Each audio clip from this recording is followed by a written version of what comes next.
Ooh, I see what you mean, Jenny. There's a little bar that goes across. That's right, with the delay. Yep. Right. And they'll be let in as soon as it confirms it. Oh, okay. Mm-hmm. And now, yep. Thank you. Welcome. I think we are about a minute early, but if you have joined us, if you would go ahead and just say hello in the chat. You should also be seeing over on our share screen a poll. This poll is accessible through Polls Everywhere. You can go to that website, pollev.com/access2021. And in a minute, I'll actually share a QR code if it's easier for you to get to it that way. And with the QR code, all you have to do is put your phone on camera mode, hold it up, and it will actually ask you if you want to go to that website.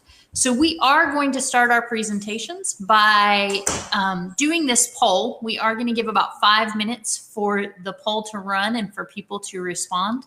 And in just a minute, I'll show you the QR code if entering that website address is a little much for you. I had great success using my phone. Just hold the camera up to the QR code. It will ask you to access that website. And so we can kind of begin to see results. Again, it is 1:30, so I do just want to welcome everyone that's joining us right here at 1:30. We are starting our presentation with a poll, and that poll is basically this.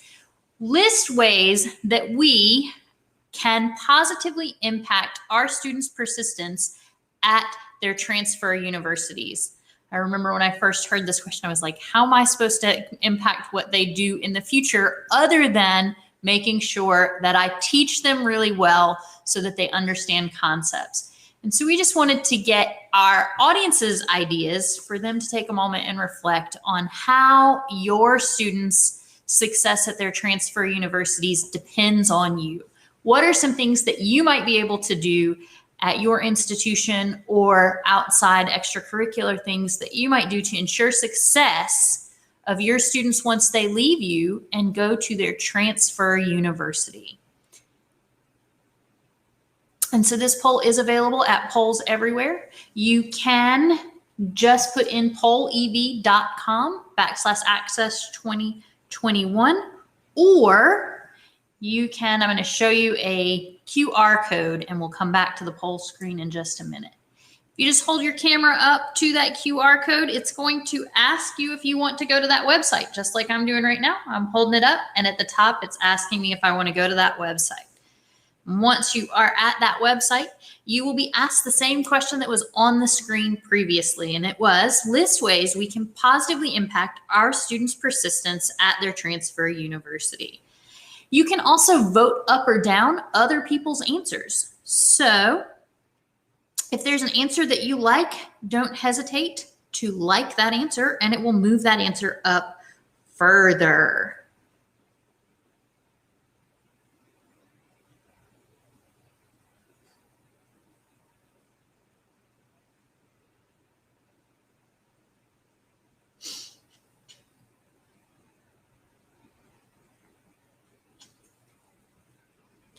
Again, if you're just entering, there's a QR code on the screen.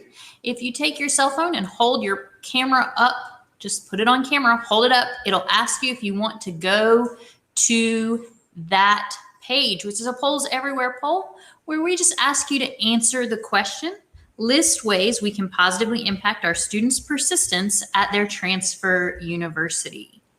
I am going to leave the QR code up for about another minute, and then I'll go back to the poll so you guys can begin to see what answers are coming in. And in the meantime, I'm going to give you some mood music.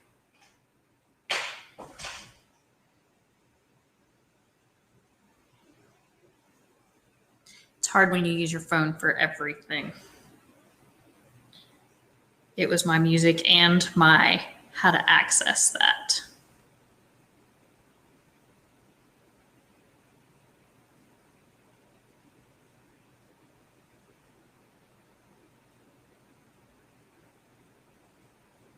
All right, let me try to get that in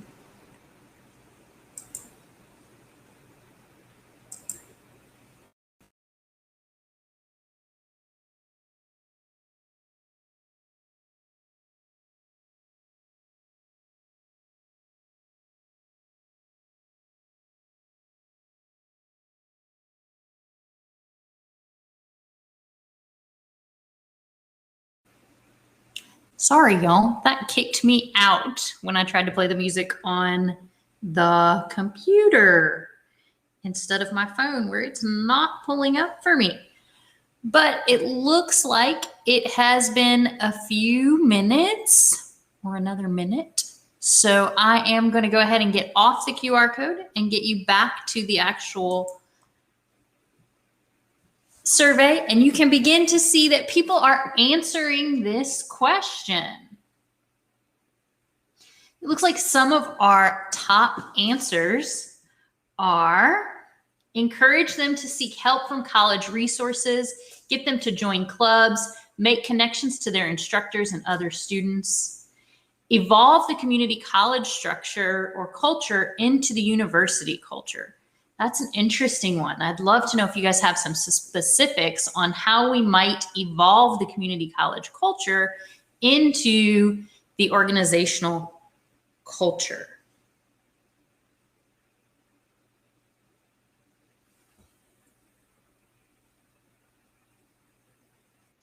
All right, again, encourage them to participate. If you'll notice over on this side, by teaching the whole student, don't need to only teach our content. Hi, Laura, we're not seeing your screen anymore. Oh, sorry about that. When I got kicked off, that happened. All right. There you are. Thank you, Dean.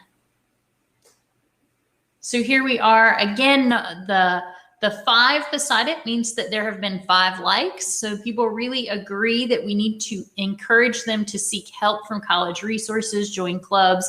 We really are emphasizing the idea that the student needs to build relationships with their instructors, other students. Interestingly, when we talk about using college resources and clubs, we're also encouraging them to build relationships outside of just their instructors and other students.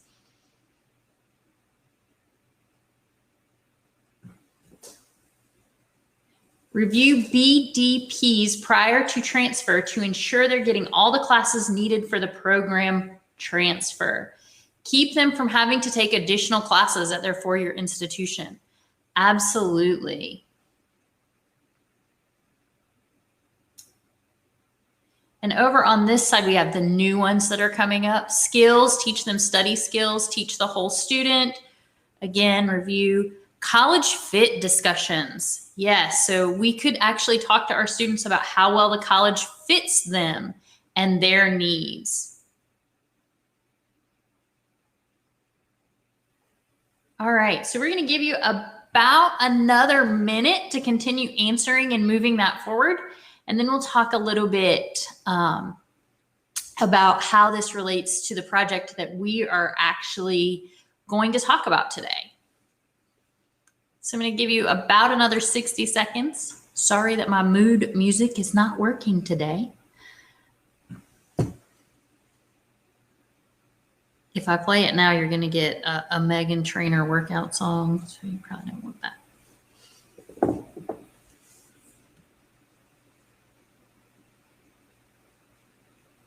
Got about 40 seconds left.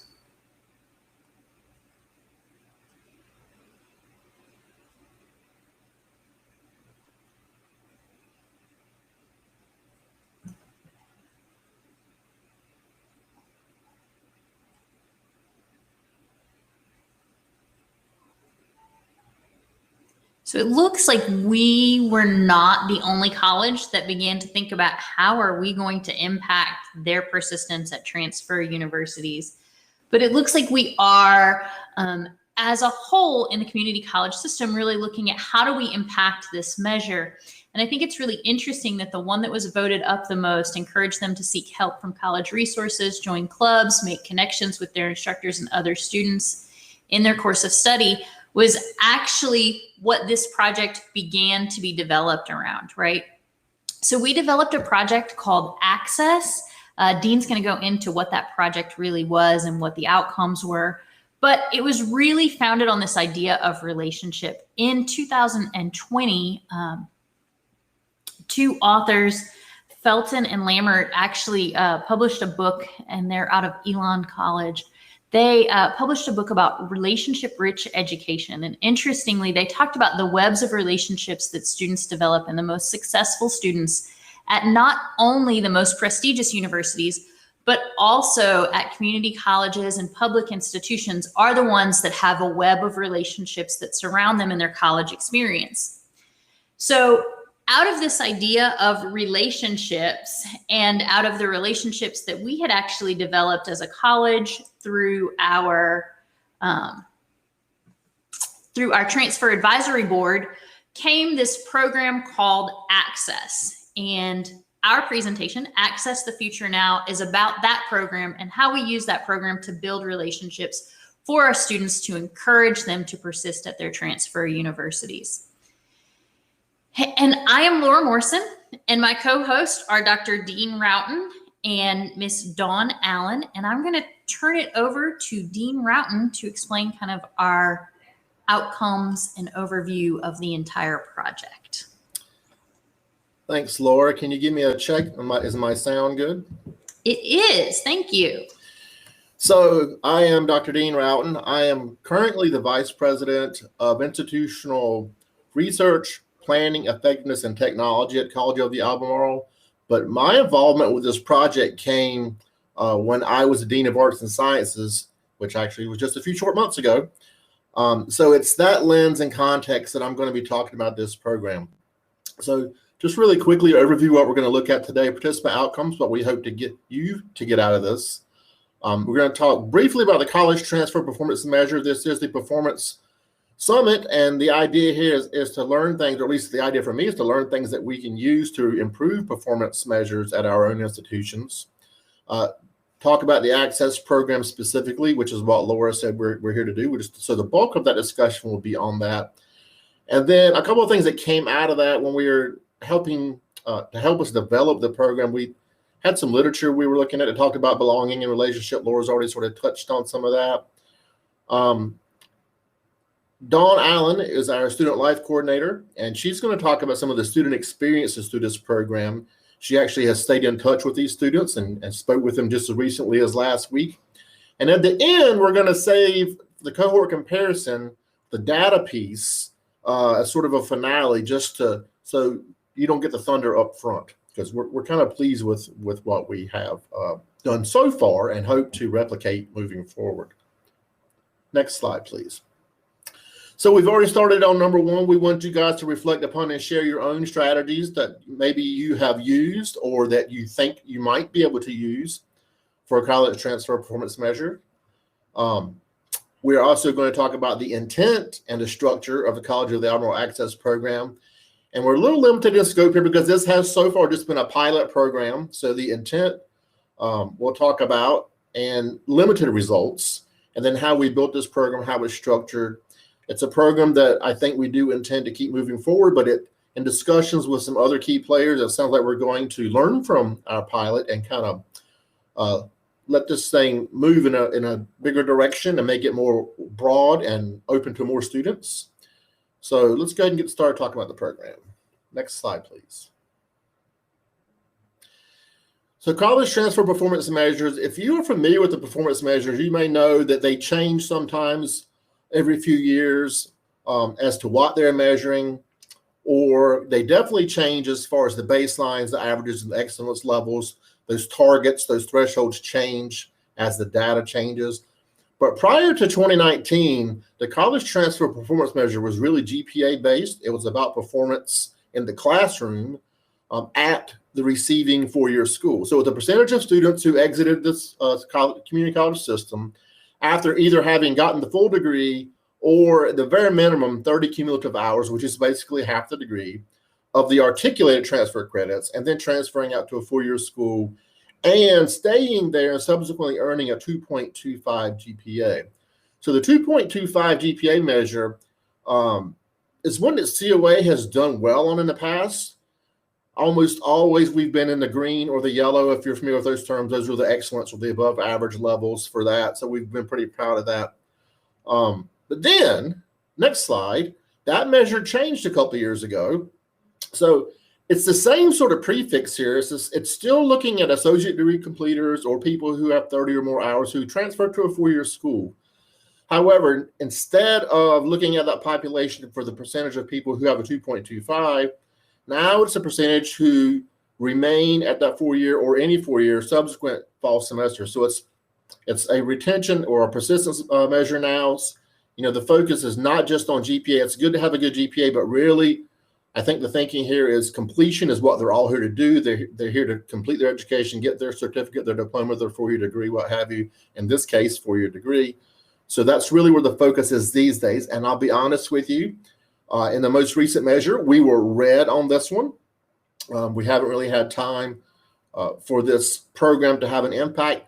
But we knew when this measure changed and we were starting to see some preliminary data that we were going to need to rethink the way we handle our college transfer performance measure. In the past, we were all about, as many of you said in the opening poll, you know, preparing them well in the classroom, teaching them well, I think was the phrase. Somebody said strong teaching. So that's really where we focused on, not just as a whole, but we actually broke it down in our data to look at the areas that you could get from the UNC system data dashboard. We can break down the GPAs for humanities, for English, for foreign language, for math, and so on and so forth. So we really focus our departments on improving in those areas. Now, however, it is going to be this retention, this persistence measure. So we need to do something else. Next slide, please.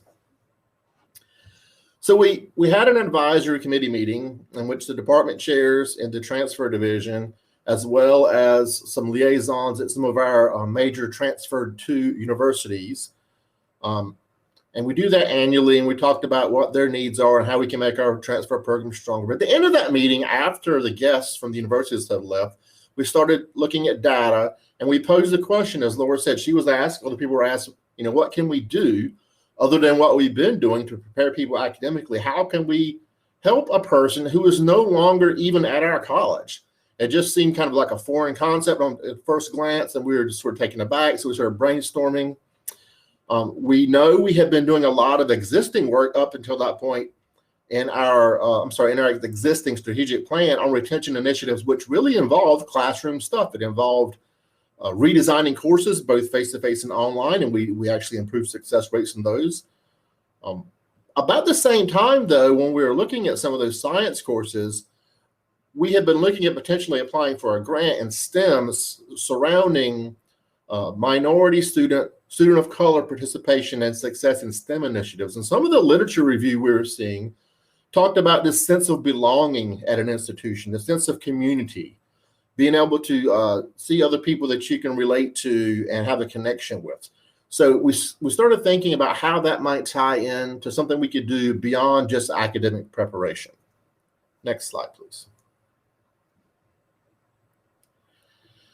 So we came up with this idea for the Access program. So not only is Access a handy dandy word that we can use shorthand, it's actually the acronym for an assigned cohort and campus engagement for student success. We all know the literature says that the more students are engaged outside the classroom, the more likely they're to be successful in the classroom and to be retained at the institution. We know that cohorts are a strong model. If anybody has, for example, a health sciences programs on your campus, especially nursing, these strong cohort models, we've seen how those populations of students behave. They become support networks for one another. We know that these CTE type cohort models are strong in completion, and we were trying to figure out, well, how can we make that work for transfer populations with students who may never even be in a class together? So we wanted to design this to get an early start on success at the four-year schools. And the access, or the early access, we facilitated visits to the various universities, which we'll talk about some individual ones in a few minutes, via group-sponsored campus visits, where we actually took the students with us in COA vehicles to the campuses and prearranged tours with several components involved. Next slide. We did develop some outcomes for the program, and these probably look like outcomes that you might have at your own school for your community college, but these were actually intended to be at the university once they left us. So we wanted students to be familiar with the physical layout of the universities, to which they aspire to transfer. Identify campus resources. Somebody said that. A couple of people said that in the poll. identify engagement opportunities at the university. Somebody else said that at the poll. A couple of people, I think, said that. So we were all about that same kind of stuff, and it's nothing new because we do it on our own sites. And we're like, why can't this work at the university as well? And we know that many times they're going to take a tour. We hope they all take a tour at the university. But typically the tour might not happen until right before school starts or when you first get there. And we wanted students to already be familiar. And then we had this fourth outcome, really, which is the higher level piece we wanted to do, is to develop this cohort model. We wanted students to already have a group of people that they can connect with, that they can count on to be a support network before they ever step foot on the campus, so that they would already have a sense of community, they would already have a sense of belonging, and therefore would be more apt to succeed, more apt to persist. And I think what we're going to talk about with the results of this program will show you that the plan so far has worked out fairly well. Thank you, Dean. So I was the chair of the advisory committee where this idea first came, I think, into existence. What happened in that meeting is that we had a great participant from Appalachian State, one of our transfer directors of admissions, who was really involved in our transfer advisory committee. And she emphasized many times over how important those connections were, especially for our students who were coming from 8 hours away if they went to Appalachian, to really have connections to the campus, to be involved, to be engaged in everything that was happening. And so I think it was actually Dean Roughton that said, we need to do something to help with that, and came up with the kind of big plan, and then asked for each of us as faculty members to maybe think about leading a campus tour. And so we did that. We designed, you're looking at right now, the first flyer that went out, this access program. It was to 4 universities. When we left that transfer advisory committee, we had Brian Edwards, a history faculty member who had graduated from East Carolina University, agreed to do that trip. We had Dean Roughton, who, although he didn't attend UNC Wilmington, I have heard he's made multiple visits to that campus. So he agreed to do the University of Wilmington trip. And I will be honest, in that meeting, all of us were like, that's a 4 or 5 hour trip from our campus. And so I think Dean kind of had to take on the biggest lift there. We did have 2 local campuses, Mid-Atlantic Christian University and Elizabeth City State University. Both are within 6 miles of our home campus in Elizabeth City. And so I had kind of agreed, okay, I'll begin to work with those 2. They're close. It's something that I feel like I could handle. And in that process, you'll hear that I found out that Dawn Allen was a graduate of ECSU, and we know that having a graduate of the school involved in the trip actually helps a lot. And so Dawn actually agreed to take on that trip rather than having a faculty take it on. It was important that we have that graduate link. So we had this flyer developed from our marketing department. We planned 4 trips, and I want to talk about those 4 trips individually and the lessons that we learned. And then we'll get to introducing Dawn Allen, and she is our relationship builder, and she will really talk about the relationships that were developed. So I'll talk about the planning process and kind of what happened, and show you some pictures from those trips, which are pretty cool. So ECU, East Carolina University, was our first trip. We had 2 participants. Both of those students had already committed in September that that's where they wanted to go to school. And so they were excited to be taken on a tour of their school. And like I mentioned, Brian Edwards, our department chair of social sciences, a history professor, a graduate of ECU, actually did this trip. And it was during that trip that we found that that really did help to have somebody who had graduated from the institution be there. Maybe there's some legacy stories that could be told, some building of connection there to alumni. We also found out, though, that September was probably a little early to start these trips. So the rest of the trips that happened in October actually had more student involvement. And I think we also discovered a little bit that maybe the students don't have to be committed to the school yet. Maybe it would be a good idea to just let students who want to see the school come with us. And I think in our future trips, we had some of those, and you'll hear more about that again from Miss Allen. So our second trip actually happened in October, and it was UNC Wilmington. And so that trip was obviously a little bit higher attendance. We do actually have a lot of people who transfer from COA to the University of Wilmington. Some things we learned on this trip, or some things we did that we would encourage others to do if they start a program like this, would be, it sounds silly, but a scavenger hunt. Dawn and Dean had the students divide into groups of 2 or 3, and the students were asked to go around campus and find these places of engagement, the Career Center, the bookstore, different places like the University Learning Center. And these were ways that they could begin to know the campus, but also ways that they could get to know people. I think this trip more than anything taught us not to be afraid of distance, especially if you have a good relationship builder on that trip. They can use that distance and that travel time to really build relationships. And it was only after this 5-hour trip to UNC Wilmington that Dawn and Dean began to work on a trip to Appalachian. And that was actually ended up being scheduled for this spring, March, as you can see on the dates of the flyers. And if you remember anything about March of 2020, that would be when COVID shut everything down. So while they didn't actually get to do this trip, I do believe we had several people sign up and many people who were excited to be a part of that, including some faculty who had attended Appalachian State and were willing to actually go as chaperones if needed. So the other thing we learned about this, or we did really well with this trip, is we actually surveyed the participants afterwards. And that's where we began to learn that asking the students what was helpful, what wasn't helpful, really became important in our development process of this program.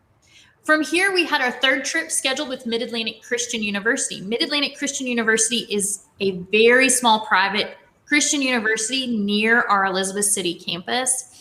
And when I called to set up this trip, it was really interesting. I talked to Beth Meisner, and she basically had said, this is great. We'd love to have you guys come. She's like, sent me an itinerary. She planned the whole day for me. I didn't have to do anything. And she was like, we're going to have lunch and we're going to go see this. And they offered the students, I think, some tickets to an event or something.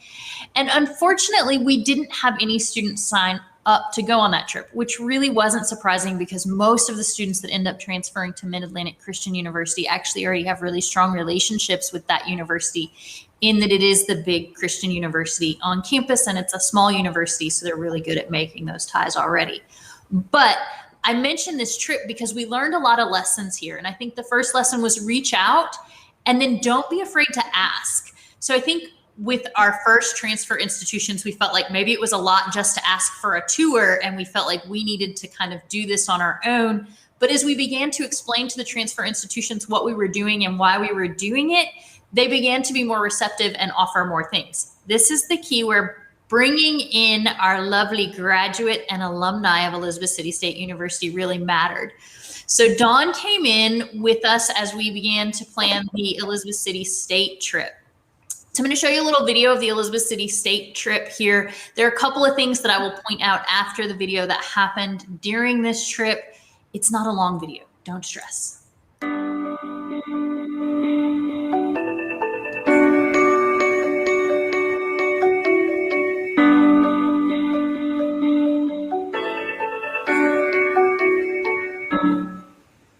So a couple of quick things that I just want to point out. One, you probably noticed that at one point they looked like the students were sitting down with a bunch of food in front of them. They absolutely were.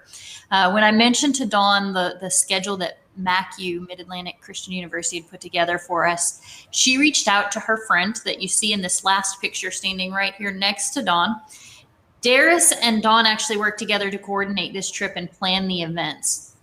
And Darius agreed to give lunch to the students that were on campus. He also provided them with some goodie bags, which sounds a little trivial, right? But it gave them something to take home with the school labeled on it. And then you may have noticed during the lunch picture, there were some people on their phones. Again, that may have looked like, well, they're not really building a cohort. But what they were actually doing was applying for Elizabeth City State University.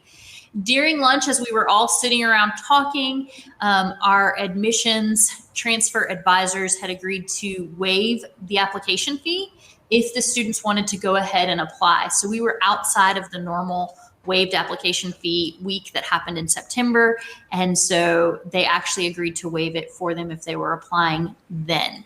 The other thing you may have noticed in one of the first pictures was that there was a young woman pushing a stroller. In that stroller was her baby. This young woman was actually a student of mine when we announced the trips. She was in one of my classes. And she was very nervous and wanted to know if she could bring her child.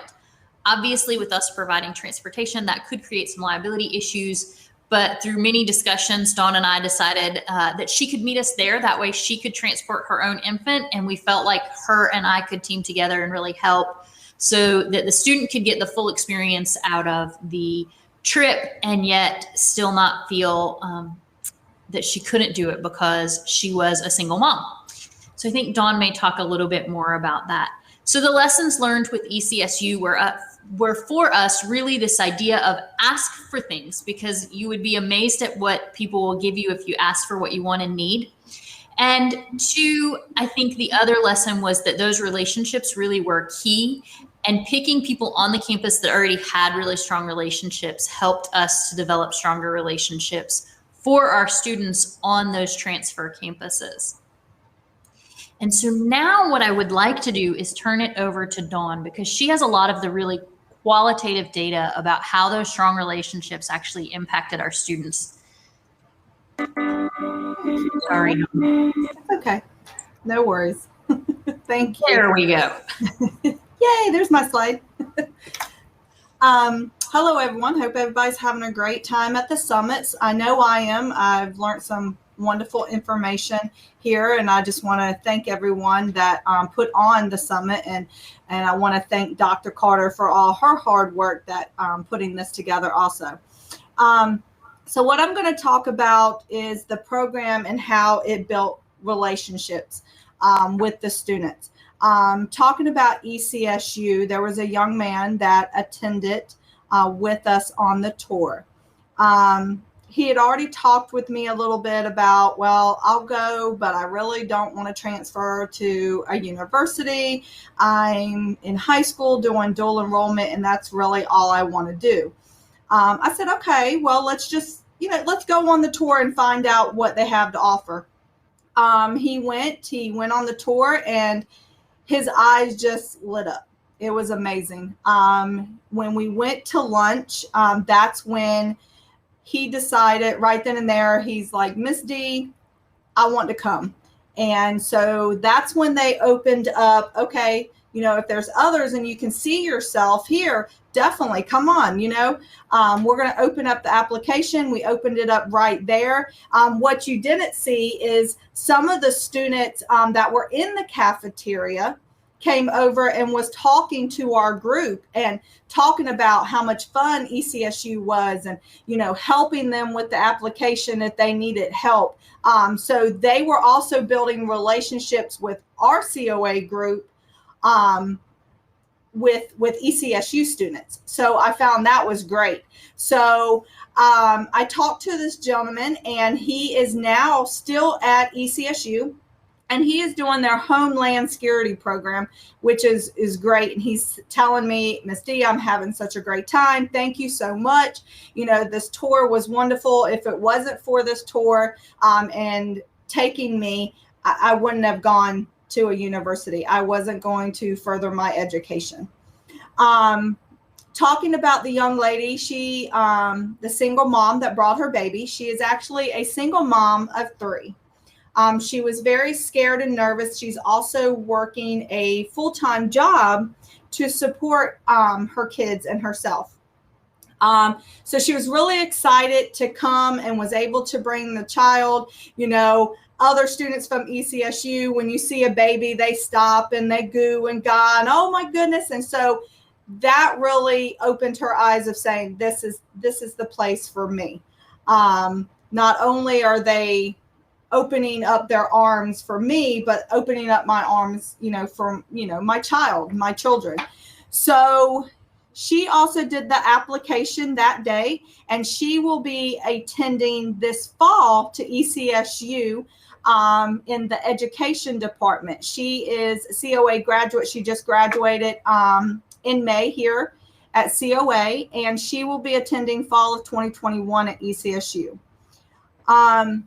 And moving on to UNCW, I want to talk about 4 young ladies that was on the trip. We had a great time. We had a good turnout. All the students that went on that tour were great. Fabulous. This is the one story I really want to talk about. It touched my heart. Anybody that knows me, I'm all about students and all about relationships with them, being here at COA or even when they graduate, just to make sure how are they doing and how's life treating them. So we went on the UNCW trip, and there was 4 girls. So 2 of them went to high school together. Now, one was a junior, one was a senior, and they never spoke to each other. Saw each other in the hallways, just, didn't speak to each other, didn't hang out with each other in the same groups. But on this trip, they all got in one van. We had a little activity in the van going up. Other than the scavenger hunt, we did a little activity with them there, and that helped them all start talking because they were nervous. And it was a little quiet at first, the ride there, and me and Dean were kind of looking at each other like, okay, what's going on? Nobody's talking. So we opened the activity and everyone started talking. We arrived at UNCW, got there. It was a great tour. Some of the students that went with us actually had friends that were at UNCW attending, and they met up with us and was telling us different things we could do in clubs. That the tour guide, they shared great information, but some of it was more the students were sharing what clubs you can join, and hey, this is what we do for fun, and this dorm is the one you want to get. Great information on a student side. So we also had 2 other young ladies that attended the tour, and these 4 young girls wind up being together in the scavenger hunt. Did not know each other, first time met each other, first time talking to each other. After this tour, I reached out to them just to check on them, see how they were doing. Everything was going great, school was going good. So I reached out to them last week and said, hey guys, how's things going? One's moving in with her boyfriend and they're just so excited. School's going great. 2 of them are attending ECU right now. They actually went together and they decided on this, which I didn't know until last week, that they decided to go to ECU together. And they went, and they also decided to go out for the same sorority, and they joined it together. The other 2 decided they wanted to go to UNCW, but all together, all 4 of these girls shared their information with one another, and they to this day are best friends.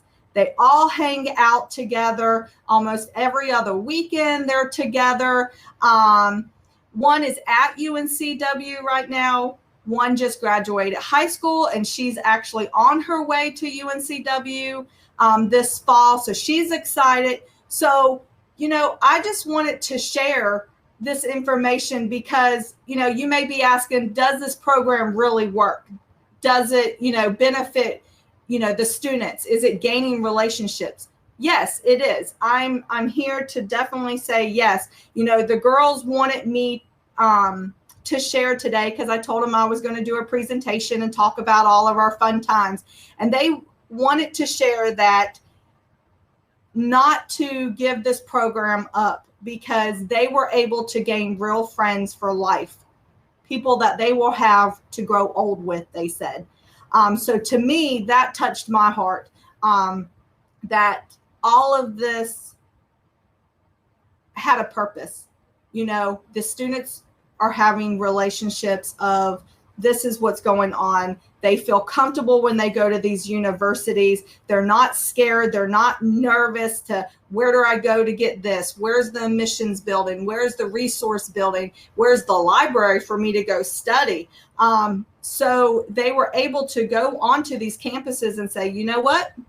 I know where everything is. I'm good to go. So, if you're asking that question, I'm here to say it works. If you haven't started something like this at your college, I I would suggest strongly to start something like this. And I just want to say thank you. And I could probably talk forever and ever and ever about my students here at COA, but I can't.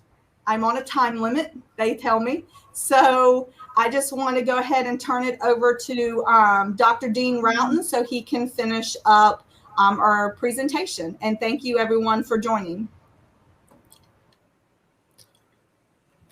Is my sound still good, guys? It is. Sir. Thank you.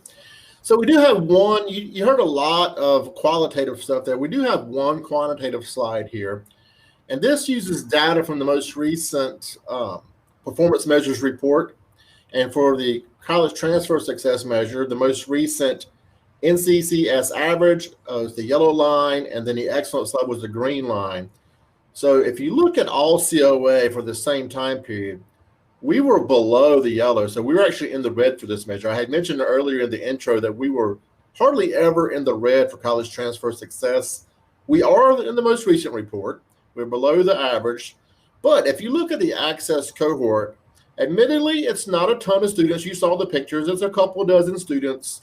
And we don't have any misgivings that we would get 100% success rate moving forward every single year. But this year in this cohort, we did have a 100% success rate for this measure for all students who both participated and met the criteria for this transfer success measure. So they had to have at least 30 hours or the degree to transfer. And then they had to be at the university the subsequent year. So we're pretty proud that we went from our all COA measure in the red to this particular cohort obviously exceeds the excellence line. So that's pretty strong. Again, don't know if this happens in the future, but it's strong enough evidence that we intend to try to move forward with this program and see if we can replicate this or at least keep our cohort up in the green line. That's really our goal there.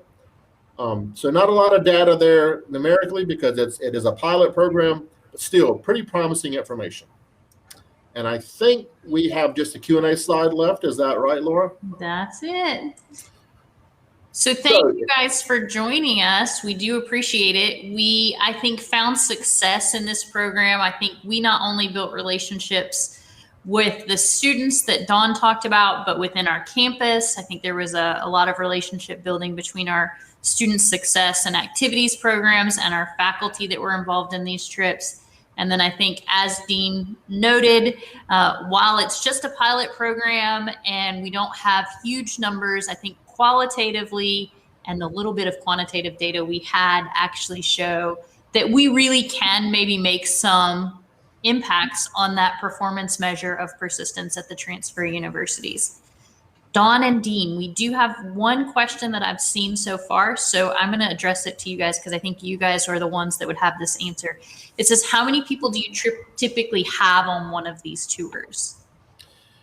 So I don't know, Nancy, if generally, well, to use Laura's word, typically might apply. We've had 3 trips. The first trip to ECU had 2. So I wouldn't call that typical. That was our learning trip when we did it a little early in the year and didn't have really a good amount of time to advertise. On the other 2 trips, I think we averaged about 10 to 12 students. Mm-hmm. We have passenger cargo vans that we can check out here at the college, and we filled those up on those trips. And I don't recall the Appalachian trip state numbers because we didn't take that trip. But Dawn, do you know that number? Yes, there was 2 adults, which was myself and you attending, and there was 16 students that had signed up. I know one of the students at the time had signed up because both of her parents worked. She had put an application into App State. She reached out and was like, hey, Misty, or do you think Appalachian State? So that's when I threw it out to Dr. Dean Routon of saying, how about Appalachian State? He's like, yeah, let's go for it. First overnight trip. Unfortunately, the COVID hit. Wonderful COVID. We weren't able to attend. But I do want to say that she did get accepted to go to Appalachian State, but unfortunately she wasn't able to go with us to tour. But she did get to go. Her parents did take off some time and was able to take her. So we had 16 students sign up for that trip. But that's an interesting question because it ties into actually something Justin Butler's just asked too.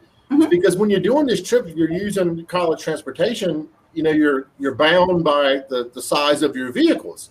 So Right. the first few trips, we just took one big passenger van, but when it was time for Appalachian State, we were going to have to take two vans.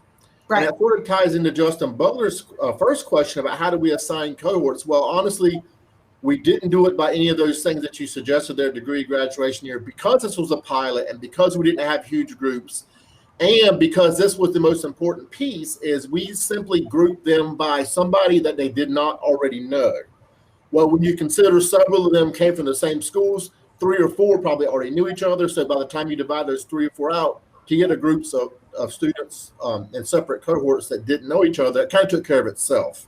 But that is something for us to consider moving forward as we potentially scale this up, Justin. It can certainly be a concern as we have more trips and or more people on the trips. Correct. And I do want to point out real quick, after every trip that we took, we did send out a survey to the students. And, just to ask them overall, how was the trip and different other questions. And one of the questions we asked was, and we saw was they wanted to add more schools. Like it was great. And one of their concerns was, the 2 that was in our backyard, they're like, we can get to them anytime. And we understood that. Again, we were just starting this off, but a lot of them wanted to go to other schools. They wanted to go to state. We have some students this year that are actually going to state. Some wanted to go to Duke, it's Campbell. The list goes on where they wanted to attend. And, we did have some students that went on the tours, but they did decide to go outside of North Carolina and went, for example, to Virginia. We had a student go to Virginia Tech. But yes. Before you continue, there are some people asking the question. We only have 3 minutes left, so I just want to interrupt. So let me take that one and Dawn can finish it because we only have 3 minutes. So the cost to students for the day trips was only they had to be able to provide their own meals. We made a couple of stops to Wilmington because each way that was about 4.5 hours. So we stopped for lunch and we stopped for dinner coming back. So they didn't have to pay for the ride or the trip or anything. They just had to show up to campus to meet the bus the van and then pay for their own meals. Appalachian State was going to be a different story. And I'll let Dawn talk about the arrangement we had made on that. For Appalachian State with the trip itself overnight, we did have a hotel. And when we do that, we kind of just room them together. Sometimes we're in there together because we're building relationships. We could put 3 or 4 students in there, especially if they know each other. So who paid for the hotel, Dawn? I did in student life and leadership. That is my area here at College of the Albemarle. So, it's student based. So why not help out in this program, So I paid for the hotel rooms. Well, was going to pay for the hotel room. I think that too made the program more available to some of our diverse populations that may not have had the funding to do a trip like that on their own. Yes. But again, they were going to be responsible for their own meals. Yes.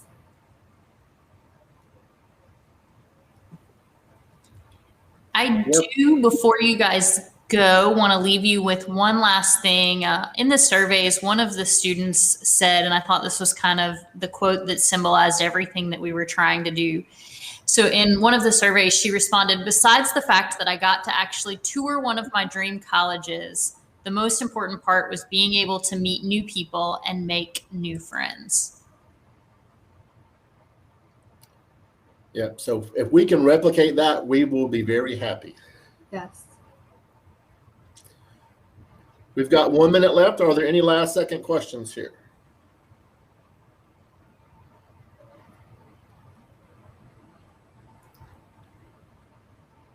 All right. Seeing none, thank you guys for attending on behalf of Dawn and Laura. Unless you guys want to say something as well, we really appreciate you being here, and we hope that you find the summit as a whole as beneficial as we have been finding it. I think we've all found some really good information that we could steal or educationally borrow. Borrow. Thanks again for coming. Thank you, everyone, and enjoy the rest of the summit, and have a good day. Really quickly, Justin, no, we don't. That might be something we look in the future about pairing students up in ACA 122, but no, we have not done that yet. Thank you, guys.